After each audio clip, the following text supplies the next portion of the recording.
告別英國，嚟到同樣歷史深厚但風土人情截然不同嘅意大利。作為古羅馬嘅發源地、文藝復興嘅搖籃，呢度坐擁超過60個聯合國教科文組織世界遺產，隨處可以見到各種令人垂涎嘅意式美食。而最吸引我嘅呢，始終係一班充滿活力、熱情奔放嘅朋友。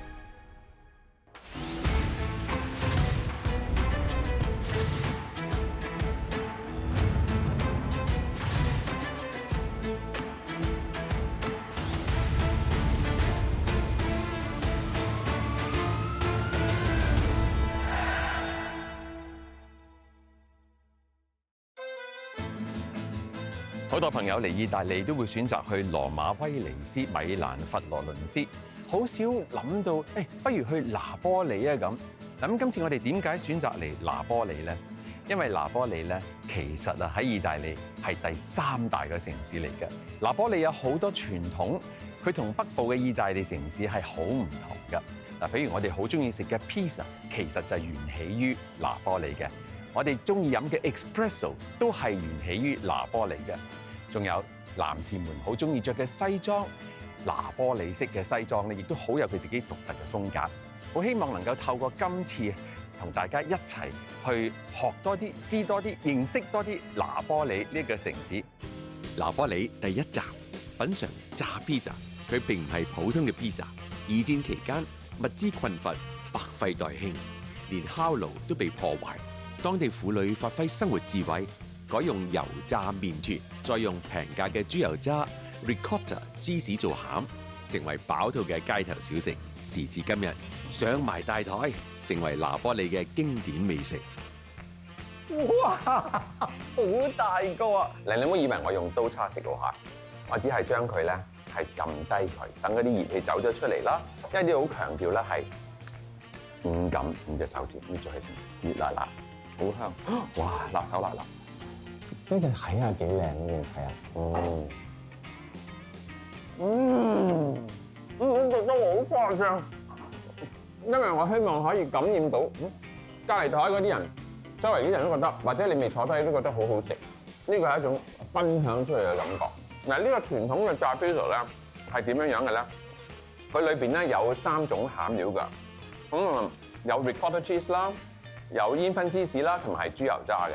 嗱，呢一間咧真係炸 pizza 嘅正宗老店嚟嘅嚇。應該點樣講咧？如果以意大利文咧，就可以話俾大家聽啦。La mamma della pizza fritta。嗱，呢一個咧就係另外一隻嘅炸 pizza， 咁啊同阿店主咧個嫲嫲有關㗎，因為佢哋星期日咧個個都食 pizza 啦，咁一樣係炸㗎個底下。咁但係咧佢屋企咧用佢哋通常屋企都整啲 ragu 嗰啲肉醬喺度，就將佢加咗喺面嗰度，咁啊就咁嚟食。呢個可以用刀叉啦，各位。呢同普通 pizza 唔同咧，因為佢係炸，所以咧係好鬆脆、好鬆軟㗎。當然你有肉醬咧，個味道係會濃啲嘅。嗱，我嚟試之前咧，我有少少擔心㗎。炸啊，一定好油膩啦，但係佢好奇怪喎，佢係炸喎，但係你食落去唔會知道成口係油嘅喎，你淨係感受到嗰種鬆脆、嗰種外脆內軟，你應該要試下。如果你食 pizza 食埋呢個 pizza fritta 一流。第一次嚟拿波里，人生路不熟，約咗一位定居喺意大利超過25年嘅朋友嚟帶路。佢由衝上雲霄嘅空姐變身成為遠嫁意大利嘅人妻。2016年起，經營社交媒體專頁，分享意式食譜，記錄生活點滴，透過文字同鏡頭，説好意大利嘅故事。我咧即係去到邊度都好中意行街市。你唔係話俾我聽呢個係街市咁鬼靚？呢個係街市，但係今日好似特別靚喎，係咪歡迎你咧？呢度咧就賣嗰啲意大利香草啦。呢隻係唔係周圍都有得賣？因為呢個係拿波里嘅羅勒，見唔見到啲葉攣攣㗎？香好多，香好多，好香，好香到不得了。行當地街市就好似走入貼地嘅生活博物館一樣，可以了解地道嘅食材，可以觀察當地人生活日常，仲可以直接同檔主居民互動。喺呢度，我感受到親切嘅問候同熱情嘅款待，證明好客之道，意大利通行。哇，好靚喎呢個！呢檔就係我最中意嘅菜檔啦。 Yeah 老闆卡蒲啊，即係 boss 啊，你叫佢卡蒲。呢個蘋果咧，淨係呢個省先有嘅。呢個火山番茄啦，見唔見到有滴滴啊？呢度係。見唔見到個滴啊？呢個可以咧係 last 1年㗎。哦哈！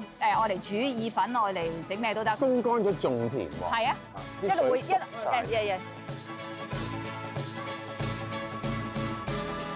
咁拿波里咧就近海沿海城市嚟㗎嘛。海鮮城。海鮮啊嚇，呢度就係啦。同埋好多人咪話喺外國冇新鮮海鮮食嘅，係咪？但係呢度一定唔係咯。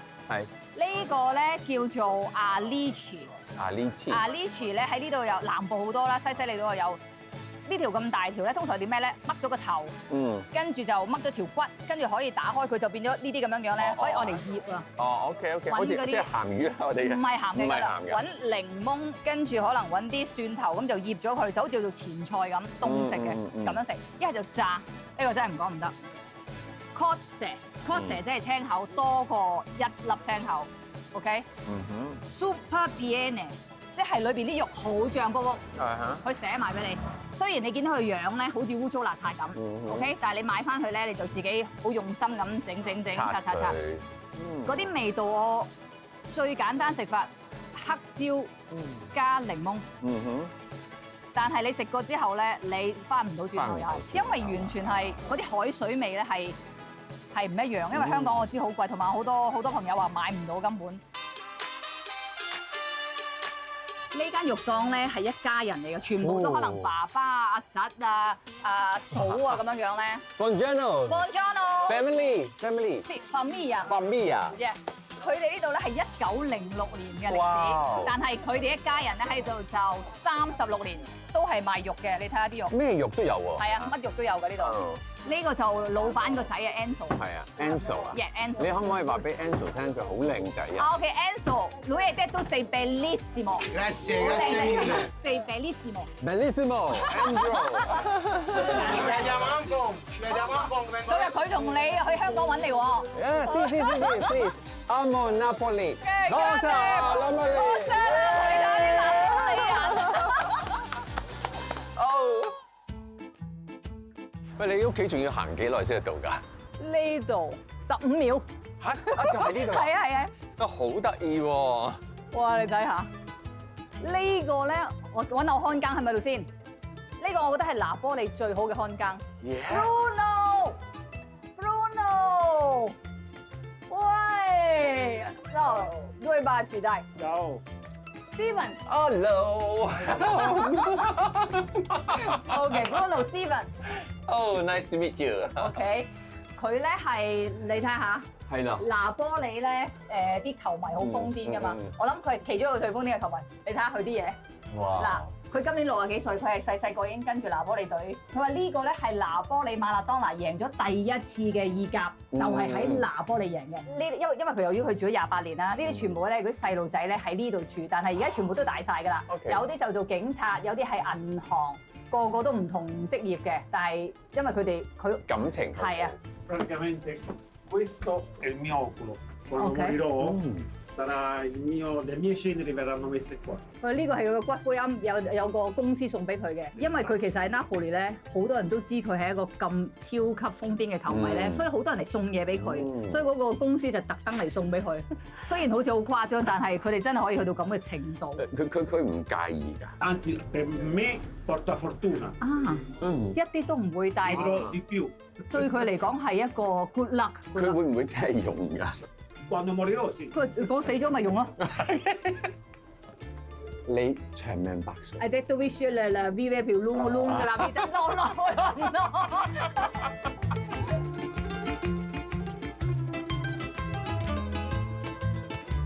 你住幾多樓嚟？我住3樓。咁呢度有冇 lift 㗎？有 lift 啊，好細嘅，同埋3個人240 kilo。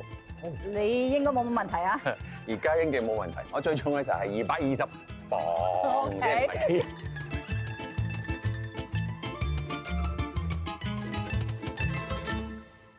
哇，好特別喎！既有意式風情，但係都唔少香港風味啊！嚇。係啊，好多嘢，等我慢慢介紹先。梗係呢度啦，意料之外啊！哇，睇下呢本就係你本書係2019年係咪2019年嘅？就係食譜嚟。其實唔係一本淨係食譜書嚟嘅。係，但我見到後邊都有啲你自己嘅講你自己嘅移居咗意大利之後嘅生活啦。係啊，你嘅感受啊，各係啊，方面好特別我覺得。即係你唔係淨係講意大利，又唔係淨係講食材，仲有好多喺之外嘅嘢，言外之音都在此，就意料之外啦，係嘛？呢幅畫咧就係我上年就問我啲 follower 同埋我啲朋友、我啲親人，咁我話你哋可唔可以簡短形容下你哋對我嘅感覺咧？哦，所以呢幅畫上高咧，其實有埋Bruno 啊，有埋樓下個看更寫咗我，佢寫我係Napolitana Hong Kong，即係話我係香港嘅拿波里人咁樣樣咯。跟住就大部分我個仔咧就係話 Simple 媽媽咁樣樣咯。但係呢幅畫對我覺得非常之有意義，因為全部都係我啲好朋友啊、親人啊、follow 啊咁樣寫俾我咯。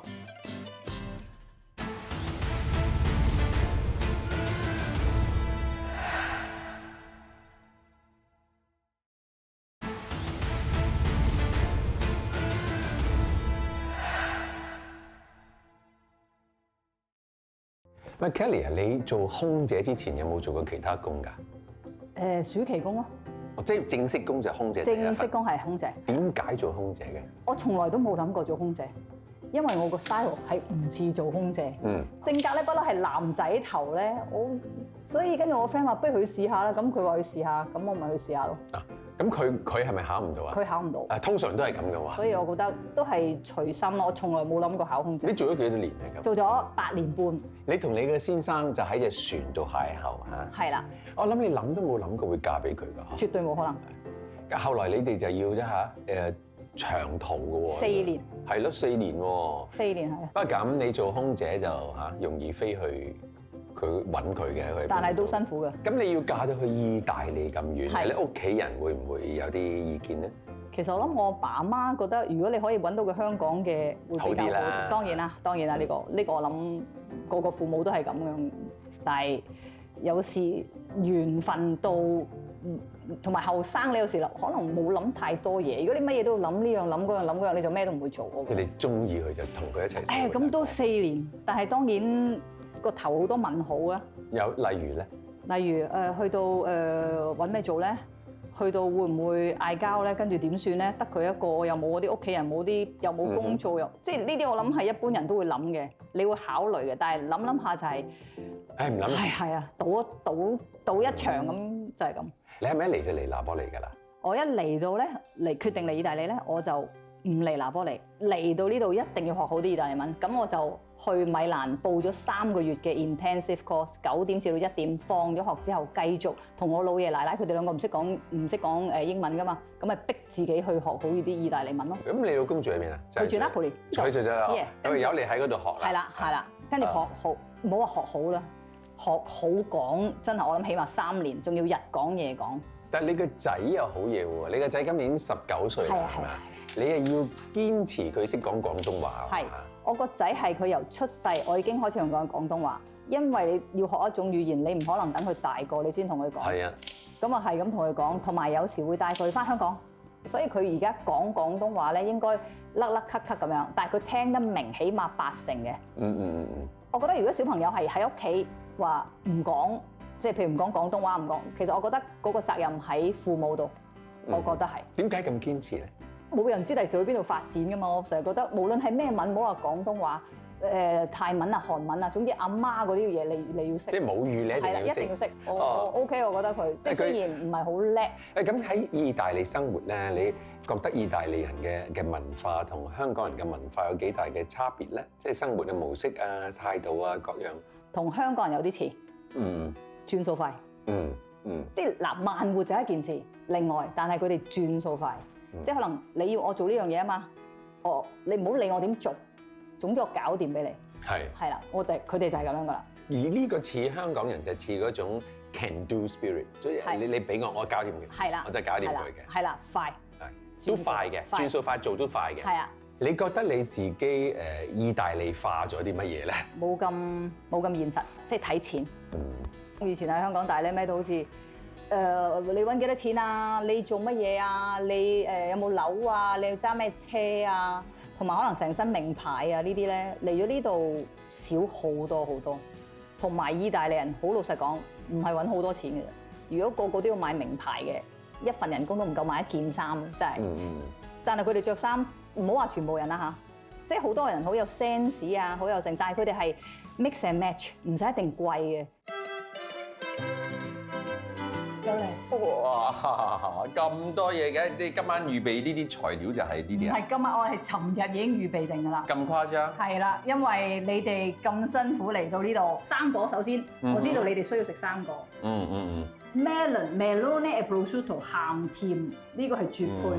通常去到意大利好多餐廳咧，都係呢個嘅前菜。前菜。我好有興趣見到呢個長泥葵叫咩？蠟燭意粉。蠟燭意粉嚟大吉利是咩？係啊，唔係，但係拿波里先有嘅。係啊係。拿波里嘅傳統意粉。OK。係啦，你咧？哇，咁實嘅。係。哇。OK。點解佢得意咧？就唔好咁長喎，等陣嗱呢啲好靚㗎嚇，就特別就係佢凌亂起啊。哦。OK。得啦，我上手啦，開始。擁有近10萬個 followers 嘅 Kelly， 經常喺社交媒體分享意大利食譜。好客嘅佢，今次唔單止為我，而係為成班節目製作組預備豐富嘅晚餐。其中一個菜式啦，就係佢拿手嘅煙花女意粉啦。呢個意粉叫做煙花女意粉，因為拿波里咧俾西班牙統治咗400年嘅，咁有個西班牙區，即係好耐之前咧，就好似類似我哋香港啲九龍城寨咁樣嘅保安館嘅。呢個係我聽翻嚟嘅，跟住咧佢就話有啲客人去妓院幫襯啦。跟住就可能同我諗佢哋叫嗰啲，即係類似我哋而家叫嗰啲媽咪咁樣啦。喂，媽咪，我好肚餓咁樣啦。咁我媽咪開雪櫃，呢啲係最基本嘅材料啦。你有番茄，有黑橄欖，有酸豆，整咗出嚟嗰啲客人好中意食喎，所以就叫做煙花女意粉。佢冇名㗎嗰陣，即係覺得媽咪我肚餓，唔該你整碟嘢嚟。跟住佢就即係佢哋冇公仔麵咁咪整一碟呢碟咁樣樣咯。跟住就好出名。喂，咁究竟點解咧？你會喺嗰個社交媒體嗰度教人哋煮餸嘅咧？咁咧，因為我個仔細個嗰陣咧，我哋去羅馬住啦。咁我要帶阿仔去公園玩啦。咁啊玩，跟住識咗一個德國嘅朋友，跟住識咗啦。跟住話不如嚟我屋企煮嘢食啊咁。跟住我諗去佢屋企，咁我梗係煮呢個香港嗰啲港式㗎啦。咁啊煮一次，跟住整下。唔係煮俾4個人食，煮俾10個人食。香港嗰啲喎，叉燒啊、蝦醬炒通菜都有。哇！係啊，突然間有一次有個 dinner 係有一個 cooking class 嘅主管，跟住佢就話：喂 Kelly， 你不如嚟我個 cooking school 教煮呢啲港式菜。咁我初頭出咗個食譜之後，我寫意大利文唔叻㗎嘛。跟住我寫完之後咧，就好肉酸嘅意大利文啦。跟住就叫我奶奶同埋我個二生女幫手改。